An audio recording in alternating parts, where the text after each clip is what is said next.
Kilo, come in. Are you receiving? Over.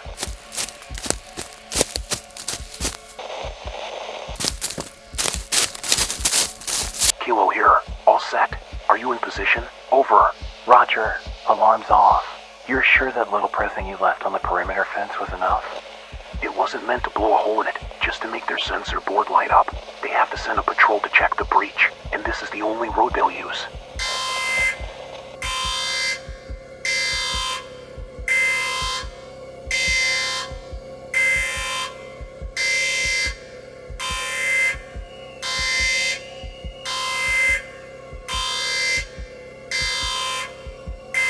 Camera ready. Over. Leading vehicle is a BTR? No, it can't be. Maybe a BRDM. I am not sure. Over. I see it. Four-wheeler. Low profile. It's a D-944 chassis. Wait. Look at the top. That's not a machine gun on mount. That's a turret. Over. A turreted FUG. That's new. Must be an upgrade. Maybe a 14.5 millimeters. Command will want to know about this. Over. What? That's not a FUG. Look at the driver's position. What about it? On the D-944, the driver sits dead center. On that thing, the driver's port is offset to the left. The whole glassy plate is wrong. The FUG is like a boat. This thing is sharper. Over. You're right. It's not a BRDM-1. I've never seen this configuration. So, what is it? It's exactly what we came here to find. Something new. Keep shooting. Get every angle, every marking. They won't be out here for long. Our little diversion just paid off. Over.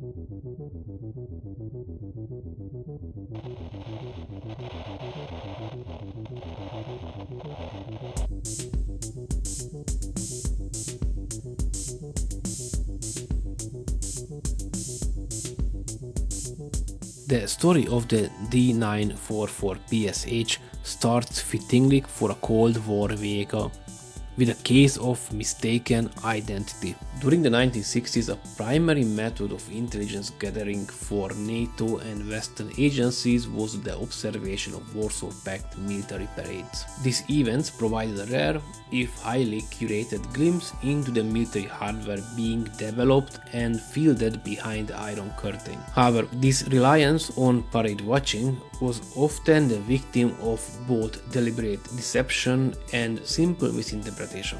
The PSZH became a textbook example of these vulnerabilities. In 1966, observers at a military maneuver parade in Bratislava, Czechoslovakia, photographed a new Hungarian armored vehicle. Given its 4x4 configuration and clear design heritage from the known D-442 FUG amphibious scout car, Western intelligence promptly named it the FUG 66. This prototype, which appeared only this one time, mounted an unusual egg-shaped turret and what was later determined to be a dummy automatic cannon. When other production vehicles were seen in the following years, the designation was updated to FUG 70. These designations would persist in Western intelligence report for years.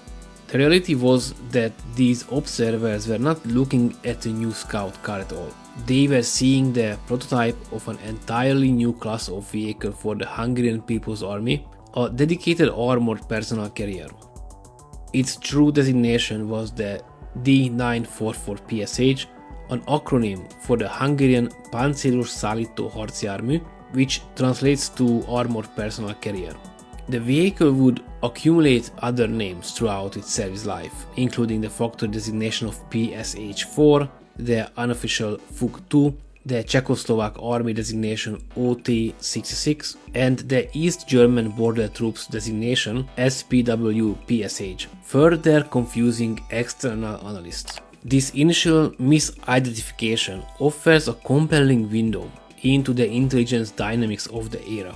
Lacking accurate human or technical intelligence on the new platform, Western analysts were forced to make an educated guess based on incomplete visual data. The logical but incorrect assumption was that Hungary was simply upgrading its existing Fuchs scout car. This demonstrates how Warsaw Pact nation, whether intentionally or not, could manipulate NATO's perception of its military capabilities through the careful management of what was publicly displayed.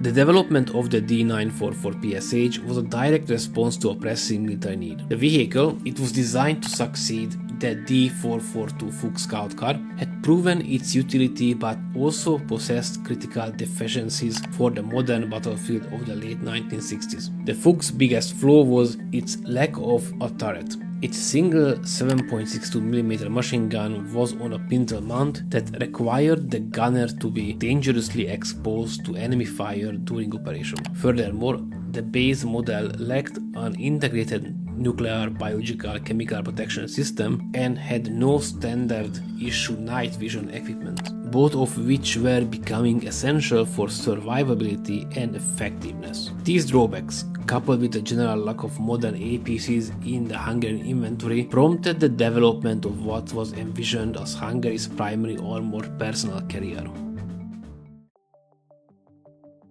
What made the PSZH project remarkable was Hungary's decision to select a domestic solution rather than simply adopting the readily available and similar Soviet BRDM-2 scout car. Hungary didn't want just a better scout car. They needed an APC that can provide fire support but also can act as a scout if needed. This decision was a powerful statement of industrial sovereignty within the often rigidly standardized Warsaw Pact. The PSZH was a Hungarian vehicle leveraging the nation's well-established heavy industrial ecosystem to create a product tailored to its own needs. They used what they learned from building the Fug, and what is not broken shouldn't be fixed, so the heart of the vehicle, its 100 horsepower D-4144 diesel engine, was produced by the Csepel automobile factory. The transmission and transfer system were designed and built by Raba, a firm based in Győr. The suspension was a modified variant sourced from Ikarus bus manufacturer. And finally, the angular boat-like hull, which provided the amphibious capability, was designed by the shipyard. This reliance on a domestic supply chain demonstrates a clear national industrial strategy. By evolving the existing Fug platform, which already utilized many of the same suppliers, Hungary could develop and produce a new, more capable APC in a cost-effective manner. This approach kept its skilled engineers and factory workers employed, maintained a degree of self-sufficiency in a critical area of military production, and fostered a unique national engineering expertise. The PSZH, therefore, more than just an APC. It is a physical manifestation of Hungary's unique and pragmatic position within the Eastern Bloc. A nation capable of creating its own solution rather than passively accepting a one-size-fits-all Soviet model. While the D-944 PSZH looks similar to the Soviet BRDM-2, it is a fundamentally different vehicle, designed for a different primary mission and with a distinct design philosophy. The BRDM-2 was an armored scout car, designed for reconnaissance and patrol. The PSZH, in contrast, was an armored personnel carrier, designed to transport an infantry squad into a battle and provide fire support. This doctrinal difference drove a series of Hungarian design choices that systematically addressed the most significant flaws the Soviet vehicle had. The BRDM-2 was infamous for its poor ergonomics and dangerous crew accommodations. Getting in and out was the design's biggest weak spot. The crew could only access the vehicle through two hatches located directly in the front of the turret. Exiting the vehicle while under enemy fire was exceptionally dangerous, as the crew could be forced to expose themselves directly to incoming fire with no cover. The Hungarian engineers provided a direct and elegant solution to this problem on the PSZH. They incorporated small two-part doors on each side of the vehicle, allowing the 6-man infantry squad to dismount with a greater degree of safety. This focus on the crew extended to the turret. While both vehicles mounted the 14.5mm heavy machine gun, the turret on the PSH had a better ergonomics and better observation equipment compared to the cramped and rudimentary BPU-1 turret of the BRDM-2. To achieve the internal volume necessary to accommodate 6-man squad, the PSH designer made a crucial design trade-off. They eliminated the 4 retractable belly wheels that were a signature feature of both its FUG predecessor and the BRDM-2. These wheels were designed to help the vehicle cross wide trenches and difficult terrain. By removing them, the PSH gained the vital internal space where the wheel retraction mechanism would have been, creating room for the troop benches. This decision is the hallmark of pragmatic, mission-focused engineering. The PSH represents a philosophical departure from the Soviet model, shifting the focus from pure reconnaissance platform to a true infantry support vehicle. The design choices reflect a clear priority placed on the survivability, safety, and combat effectiveness of the infantry squad and the crew. The D-944 PSH was a successful design. Around 2,850 was built, and many of them exported to Czechoslovakia, East Germany, and Iraq. Hungarian military planners and engineers were looking toward to the future. By the end of the 1960s, as the PSH was entering production, the Hungarian People's Army commissioned the development of a more powerful and capable second-generation vehicle, the PSH-2.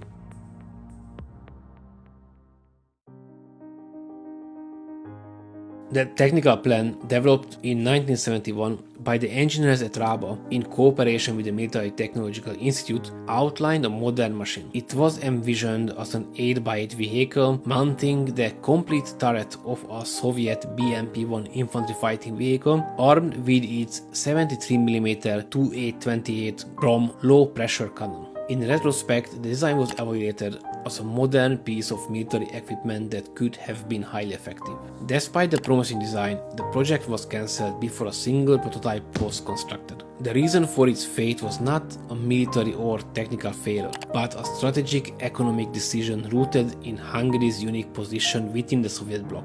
The official reason cited for the cancellation was a major shift in Hungarian industrial policy during the 1970s that gave priority to domestic bus production. This policy was a result of Hungary's specialized role within the economic organization of Eastern Bloc states. Hungary's designated industrial focus was the production of buses and heavy vehicle components. The Ikarus bus company had become a success, dominating the markets of the Soviet Union and its allies, and even achieving significant export successes in the West. By the early 1980s, the Ikarus 280 bus was so widespread that some sources say that the model family accounted for 3/4 of the world's articulated bus production. In the 1970s, as Hungary's economy faced headwinds from unfavorable international trade conditions, central planners moved to reorient industrial policy. They focused investment on proven, profitable, and export-oriented sectors to stabilize the economy. Road vehicles were identified as the top priority, a category in which Ikarus was the undisputed champion. In the cold calculus of national economic planning, allocating limited state resources to the globally successful Ikarus enterprise was a far safer bet than funding an expensive new military vehicle program. The cancellation of the PSH-2 reveals the complex pressures faced by the Warsaw Pact state attempting to navigate its own economic path. The vehicle's fate was sealed not by generals on the battlefield, but by economists in planning offices. It marked a turning point when the country's push for economic stability through civilian exports clearly outweighed the goal of keeping its own military design efforts. While logical at the time, this decision effectively ended Hungary's homegrown lineage of armored vehicle design.